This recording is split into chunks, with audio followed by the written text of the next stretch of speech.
Century 5 бондыг гаргаснаар засгийн газар 2028 онд төлөгдөх өндөр хүүтэй гадаад бондын дүнг бууруулж 14.5 сая ам$ буюу 51.7 тэрбум төгрөгийн хүүгийн зардлыг хэмнэж төсөв төлбөрийн тэнцэлд ирэх гадаадын дарамтыг бууруулж гадаад валютын ханшийг тогтвортой барих мөн санхүү эдийн засгийн тогтвортой байдлыг хангах боломжийг нээж байгаа гэж сангийн сайд тайлбарллаа.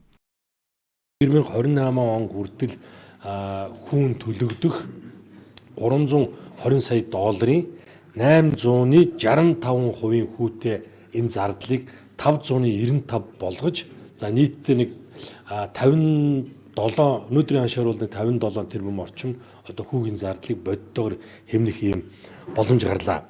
За 3 дугаарт нөөцөө бид нар мөн тодорхой хэмжээнд хамгаалж чадлаа. За хэрвээ бид энэ бонд амжилтаа гаргаагүй бол 3 сард манай Монгол улсын валютын нөөц дээрээс дор хаяж 150 сая доллар. За дүүргийн ханшаар харах юм бол нэг 530 тэрбум төгрөгөөр манай төрийн сан маань нэг өдөр нэг гүйлгээр багасах ийм эрсдлээ бид арилгаж чадлаа гэсэн үг. За дөрөвдүгээрт яг цаг хугацааны хувьд бид маш оновчтой яг ийм экзэгтэй үед нэлээд тийм моментум ингэж гаргалаа.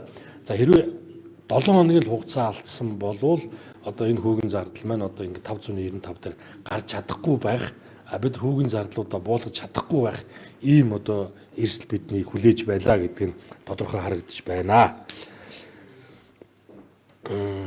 За ингээд хүүгийн зардлуудыг хэмнэж төсвүүдээр ачааллуудыг буурууллаа. Төлбөрийн тэнцэл дээр мөн гадаад төлбөр энэ дарамтыг бууруулснаар макро эдийн засгийн тогтвортой байдлыг 26, 27, 28 онуудад хангах ийм нөхцөл бүрдлээ гэсэн үг юм байна.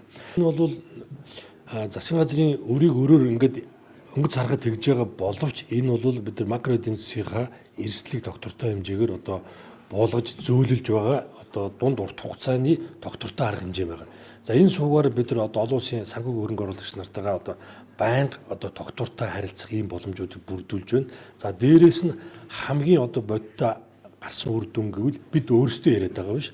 Гадаадын хөрөнгө оруулагч нар гадны манай хөрөнгөний зах зээл засгийн газрын эрсдлийн үнэлгээг тодорхойлдог олон улсын 3 том кредит рейтинг эйженсинууд маань манай засгийн газрын үнэлгээг өнгөрсөн жил 2012 оноос хойш үндсэндээ 12 жилийн дараа эргүүлээд бид нар Монгол улс өмнө хүрч байсан хамгийн өндөр зэрэглэлтэд эргэж хүрч чадсан байна. За энэ бол олон улсын хөрөнгөний зах зээл дээрээс биднийг үнэлж байгаа бодиттой үнэлгээ гэсэн үг.